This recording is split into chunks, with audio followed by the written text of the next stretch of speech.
Joshua J. book is showing a little bit of age. Josh, you have to write a whole new book now because the world is a different place. Well, I got what I wanted, I guess. Later in 2024. And here we are, a few months later. Let me give you a quick review. No. So just a little bit of history for you as to why this book exists.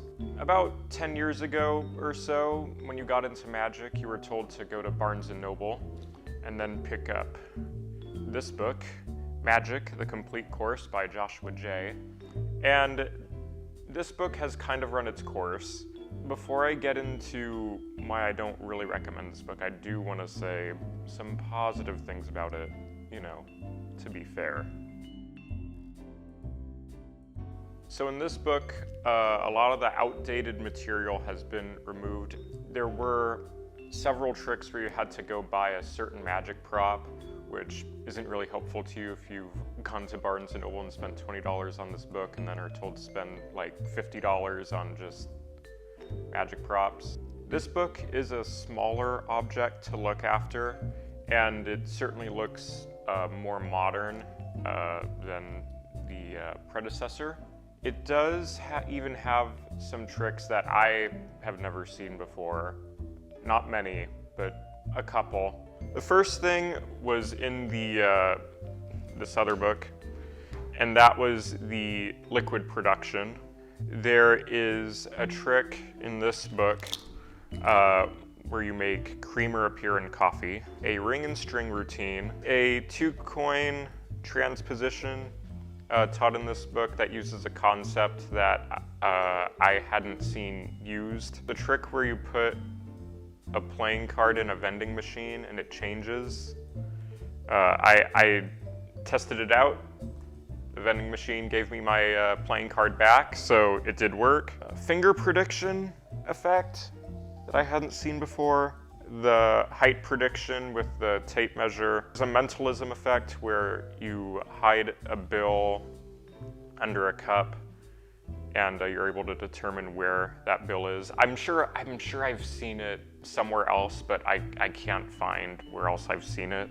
The version of spectator locates the aces, and there's a do as I do card trick, which uses only one deck. Typically, the trick that's taught to most beginners uses 2 decks, and it's kind of rare to be in that situation unless you set it up to have 2 decks. So I appreciate that there's a version taught that uses only 1 deck.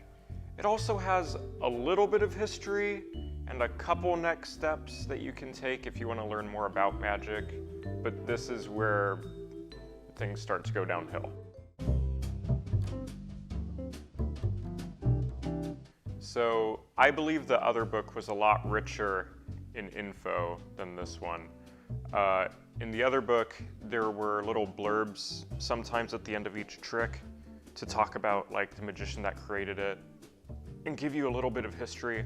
I don't know how helpful that was to people, but it certainly helped me to see like, okay, this is what this guy looks like, Tommy Wonder, and then later when that name came up again, I knew who that was, or Gregory Wilson, or Max Maven. It was helpful to see the faces just for future reference later, to be like, oh yeah, I've seen that face before. This book has no video supplement. The other book came with a DVD. Now, DVDs, again, have run their course. You don't want to be buying things with DVDs anymore. But Vanishing Inc. specifically made like a beginner video course, and a lot of the tricks overlap with this book, and they didn't include it with it. And that is a missed opportunity, and it only makes me angry. There are some things in this book that I don't know if a new student to magic would understand right away. I'm not entirely convinced that the explanation of the ring and string is going to be easy to understand if you've never seen what that sequence looks like. But I don't know if anybody is gonna pay that much attention to it. And also, I know there's a better source out there to learn ring and string magic, and that's the Ringmaster video by Gregory Wilson, oddly enough. And I would highly suggest that over trying to learn it from this. That video is much better, and if you can find it for cheap, go for it. I really don't like the structure of this book. It's unorganized. Things are just taught in whatever order they chose. Or what was nice about this book was that it was divided into the section on card tricks, the section of magic you could do impromptu, the section of magic that you could do on stage. It's just, you kind of have to figure it out for yourself. For the card trick specifically, I'm not a big fan about how because they decided to teach everything out of order, there's no section that talks about like how to handle a deck of cards and all the different techniques you can use. And I think that would help you a lot. Now I know there is a section on that in the video course, which is another reason for me to not like that they didn't include the video course along with this book, and that you have to buy them separately. One of the other issues with the content of this book is that none of it is really impromptu or something that you can just do on the spot if someone asks you to do magic. A lot of it requires a setup of some sort or some specific condition, like that you're standing next to a vending machine. You toss a Ritz cracker into the air and catch it on your finger. And I don't think, that doesn't shout magic to me. That shouts, playing with your food. And that's something that you could only do while you have a Ritz cracker. How often are you gonna have a Ritz cracker when someone asks you, hey, can you do some magic? That's probably not the thing you're gonna perform. The trick they tout on the back is this trick with a tape measure. You're not gonna carry a tape measure around with you to do that. That's really just something that you'd probably do on stage or in a structured show if you even get that opportunity. A layperson wants to learn magic so that way they could show something to their friends and family easily, like to be able to just pick up a deck of cards or a coin and start. And I already made a video talking about the only magic book and video that I think those people need, and that would be the Magic Book by Harry Lorraine, which is another video that you can click on right here or something. The majority of the material is actually mentalism. Now, you could get into arguments about, what mentalism is, whether it's magic or not, and I really don't care for what your answer is, but I think if you're starting in magic, there's the idea that, you want to change paper into money, or you want to make something float, or there's certain magical images that you see in your head that you'd think you'd now be able to accomplish because you've started learning magic. But there's a lot of, the amount of mentalism material outweighs the magic material. So if you're going into it to learn magic, then this doesn't really deliver. Not that there's nothing wrong with mentalism, it's just about the set expectation. When you have a title that says The Ultimate Guide to Magic, and you know what, we should really stop putting the ultimate guide to anything on things because it's a recipe for disaster. I don't think the book stays open either, it might. Yeah, so if you're trying to follow along and you want to learn card to banana and hold this open, no dice. So on the topic of dice, that's another thing I should mention, is that in the back of the book it says, if you have nothing on you, you can perform invisible dice, which uses nothing but your audience's imagination. There is no invisible dice trick. And I've seen a couple of things like that in the advertisement for it, that it's like certain things aren't lining up. Like it says how to make $100 appear from nowhere.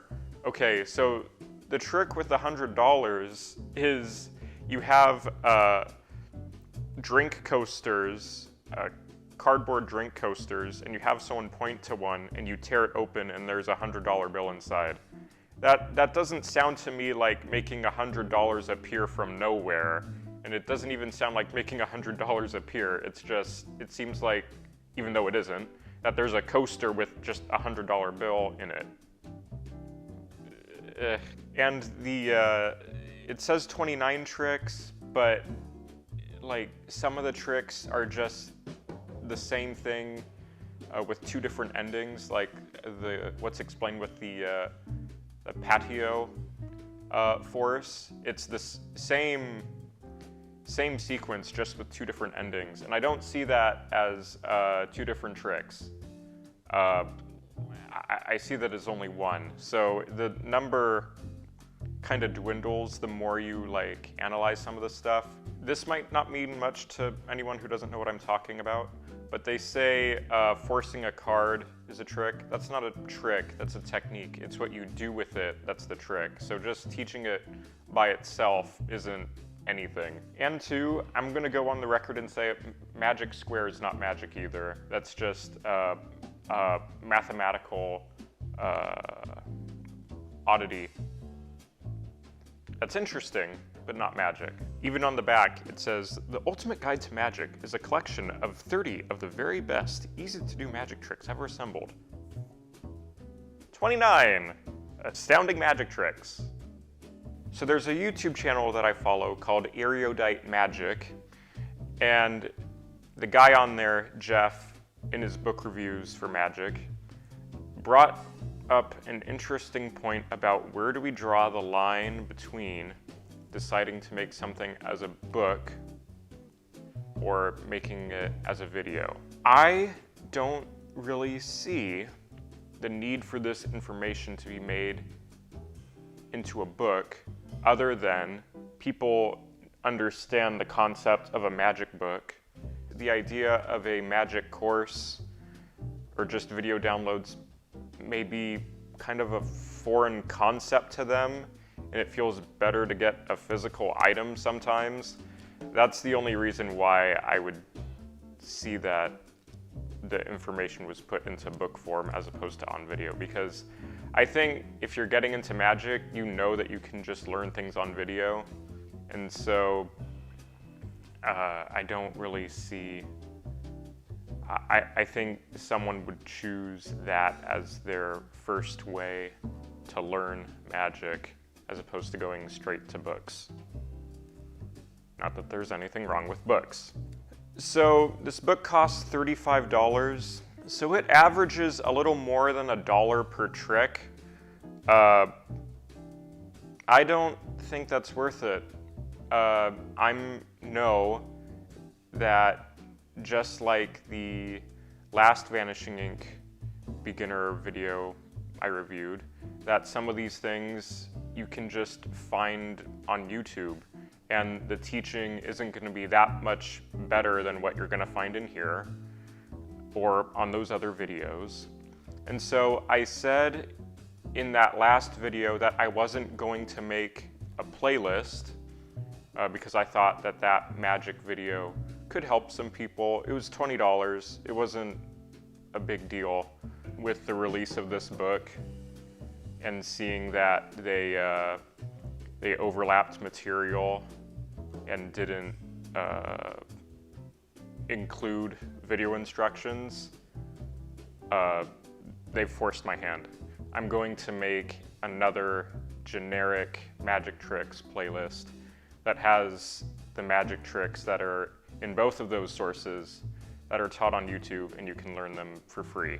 And of course, that being said, there's still going to be information that I'm not going to be able to find on YouTube that's only going to be taught in this book, or only taught on those videos, but it really isn't going to be that much that isn't taught already online. So they put this little lock on the book, which I think is just sticking with old tradition, which is no longer valued. I believe it's Jim Steinmeier says, "Magicians guard an empty safe." In the review I did for How Magicians Think, I know the blurb for it goes, "The door to magic is closed, but it's not locked." So in the little blurb, ad blurb for this, they say, we have a lock on it so you can keep your secrets safe. And I disagree with that mentality. If you do get this book for whatever reason, just to make me feel better, just in a little ritual, take off the lock, put it away somewhere, and just leave the book open. Because that's the way we value things today. So the other thing that you can do to make this a little more worthwhile is to download some free content. And I think that is why this book didn't contain a lot of like historical or theoretical information like the other book did. Because Vanishing Ink has them as free sources. You can listen to the How Magicians Think podcast by Joshua J. That's free. You can also download the ebook and the audiobook for Magic in Mind. That's also on the Vanishing Ink website. But what I will tell you about the audiobook for Magic in Mind is that it is a 15-hour audio file with no chapter selection. But on one of my other channels, I did divide that entire audio file into the respective chapters and then put timestamps for each of the essays. So you can go enjoy that on your leisure time. You could also find the R. Paul Wilson 10 by 10 card tricks download. I believe that's free still. You might have to dig for it. I have a link that I keep using in my videos, and I'll put that down there if it still works. But those are some free options for you to explore the world of magic. I do think that there is a fix to this book, and I really hope that Vanishing Ink takes this solution into consideration. I think it would be very helpful if this book included a bookmark with a QR code on it that could take the reader to a like private or public YouTube playlist on the Vanishing Ink channel that had all of the Easy Magic course videos on that channel. That way you wouldn't have to reproduce this book from scratch, so that way there were video links inside it. You just include this bookmark with the QR code to the channel, and QR codes to How Magicians Think and Magic in Mind too. That way there's just a little more to look at, because I think this is gonna be a little dry when I know the experience can be much richer. So I'm not convinced that this is the gold standard or the answer to the question, what is the best magic book that I should pick up if I'm just starting out learning magic? I'm not so sure that, although I do have a video that has my answer, I don't think the answer is a book. I think there's a number of things that you can look into. This is certainly the more modern choice as opposed to the Mark Wilson course or Royal Road. I just know that there were other opportunities that could have been taken with this project, and they weren't taken. And I don't think you as the consumer should have to pay for those choices. So I'm sorry, it's just my knee-jerk response is to say, no, this book is not essential to your education in magic. I think the concepts are, but this specific work, I'm not convinced. And I'm not gonna tell you to go spend $55 to buy the book and the videos which contain some of the same information. I just don't think that's fair to you. I also need to say too, this isn't fun. If it wasn't clear, I do have like this agenda of how I want things to be done. But I would have welcomed this as a solution had some of the other stuff been included with this, because I don't want to recommend to you this book, and I don't want to recommend to you some of the other things. And so it would be nice to just have one source that you can say, hey, pick this up, you'll enjoy it. And I think there's still an opportunity for that to be made. And with that said, I will see you in the next video.